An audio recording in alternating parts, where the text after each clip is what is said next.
Bienvenidos y bienvenidas a La Guarida Humanista. Hoy hablaremos de filosofía, concretamente del utilitarismo.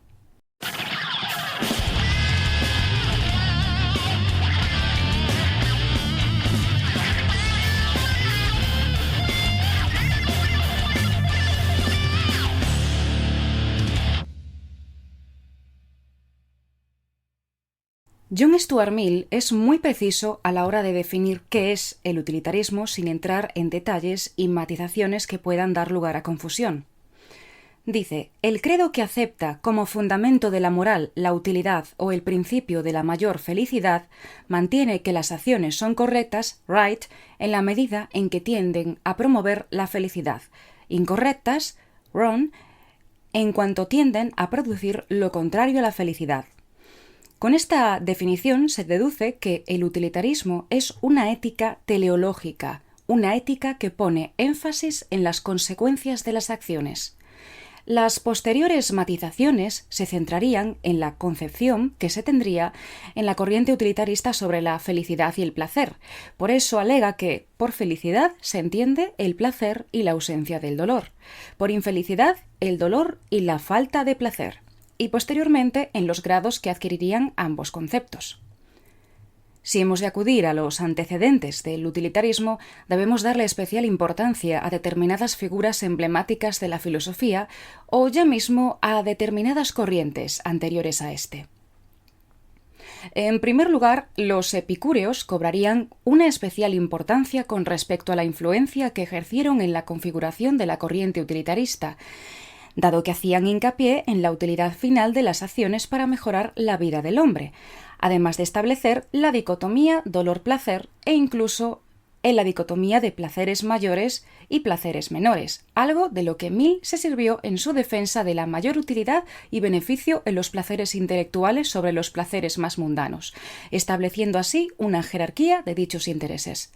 De todas formas, también se le pueden atribuir raíces estoicas al utilitarismo, pues el mismo Mill menciona: desde luego que no considero que los epicúreos hayan derivado en modo alguno, de forma irreprochable, su teoría de lo que se sigue de la aplicación del principio utilitarista. Para hacerlo de un modo adecuado sería necesario incluir muchos elementos estoicos. En segunda instancia, entraría la figura de Francis Hutcheson, economista y filósofo irlandés, quien se adelantó al utilitarismo de Bentham en cuestiones sobre el cálculo de la maximización del placer o felicidad, una de las características que fundamenta el utilitarismo.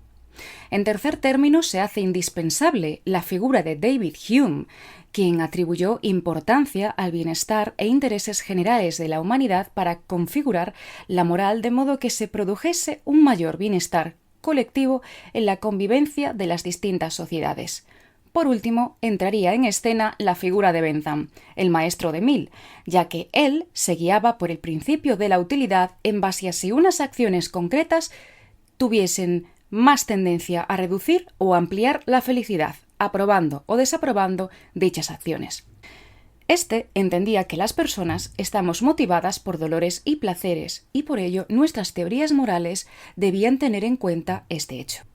Con respecto a los distintos tipos de utilitarismo, nos encontramos con dos que cobran una mayor importancia. En primer lugar, estaría el utilitarismo del acto. Se trata de un utilitarismo que mide las consecuencias de las distintas acciones individuales tras la ejecución de tales actos. Para estos utilitaristas, las normas sociales vigentes podrían violarse si las consecuencias globales fuesen positivas, aun a expensas de violar los derechos o las necesidades, o bien de reducir la felicidad y el bienestar de minorías colectivas o de un solo individuo para un bien mayor, lo que podría implicar el sacrificio de un inocente incluso sin su consentimiento. Por ejemplo, en el libro distópico Donantes de sueño de Karen Russell, donde los humanos mueren ante una pandemia cuya enfermedad es la falta de sueño, la donante bebé A proporciona sueño a la humanidad porque su sueño es compatible con todos, pero en consecuencia pierde años de vida. No deja de ser un bebé, así que son sus padres quienes dan el consentimiento. El planteamiento ético que se nos presenta es una lucha entre las éticas deontológicas de principios y las éticas teleológicas de consecuencias. En el libro se nos plantea un dilema moral muy interesante. Pues, ¿es ético quitarle años de vida a un bebé para que centenares de personas no mueran por no dormir? ¿Merece la pena restarle años de vida a un bebé si con esto se consigue que la pandemia vaya decreciendo y los que han recibido una transfusión de su sueño puedan vivir? Según este utilitarismo, se defiende el sacrificio del bienestar de otro en circunstancias terribles en aras de salvar vidas, y siempre y cuando no se defienda el derecho a sacrificar el bienestar, en este caso de la BBA, por parte de las autoridades. Por otra parte, estarían los utilitaristas de la regla. En este caso, ellos tienen en cuenta las consecuencias que se obtienen si todo el mundo sigue y cumple las mismas reglas, y finalmente calcularían la utilidad que éstas tendrían a nivel global para poder aprobar o desaprobar unas reglas determinadas en una sociedad. Esto quiere decir que pese a que exista una regla que beneficie a la mayoría, dicha regla no podría llevarse a la práctica si vulnerase siempre los intereses, derechos y libertades de minorías colectivas. No debemos olvidar que en ocasiones realizar un cálculo de consecuencias para una mayoría no puede significar otra cosa que la legitimación y justificación de distintas opresiones, como en el caso de leyes racistas o machistas en sociedades en las que predomina una supuesta supremacía de los blancos sobre los no blancos o de los hombres sobre las mujeres. Por ejemplo, si en la distopía de Karen Russell se estableciese una regla según la cual no se deben exigir donaciones de menores de edad ni a personas que no puedan dar su consentimiento porque no se deberían pisar sus derechos, aunque fuese en pro de una maximización del bienestar de otros, la BBA puede que no fuese una donante según el utilitarismo de la regla. Con respecto al placer cuantitativo y cualitativo, pese a que el utilitarismo se caracteriza precisamente por el consecuencialismo, bienestarismo, individualismo, agregativismo y maximización, el utilitarismo no se basa exclusivamente en lo cuantitativo, y de hecho el propio Mill le otorga una gran importancia a la calidad del placer.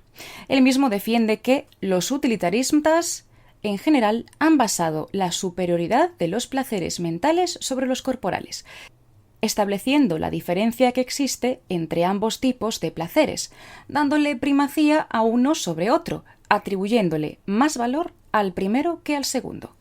De igual modo, considera que es del todo compatible con el principio de utilidad el reconocer el hecho de que algunos tipos de placer son más deseables y valiosos que otros, pues para él pueden existir preferencias entre los distintos tipos de placeres, y unos pueden resultar más enriquecedores que otros. Y de pretender maximizar el placer global, la elección debe ser siempre la del más valioso, porque eso implicará un mayor bienestar general. De hecho, la relevancia que Mill le otorga al nivel cualitativo de los placeres es enorme, y llega al extremo de considerar justificable que un individuo, más que equilibrar los placeres, sacrifique los placeres menores por un placer superior, ya que esto significaría que existe una mayor calidad e intensidad del bienestar producido tras esa elección, y por ello presupone que existe una inclinación del hombre por los placeres que derivan de las capacidades intelectuales del ser humano, sobre los placeres más primitivos de nuestra naturaleza, tal y como postula en este pasaje.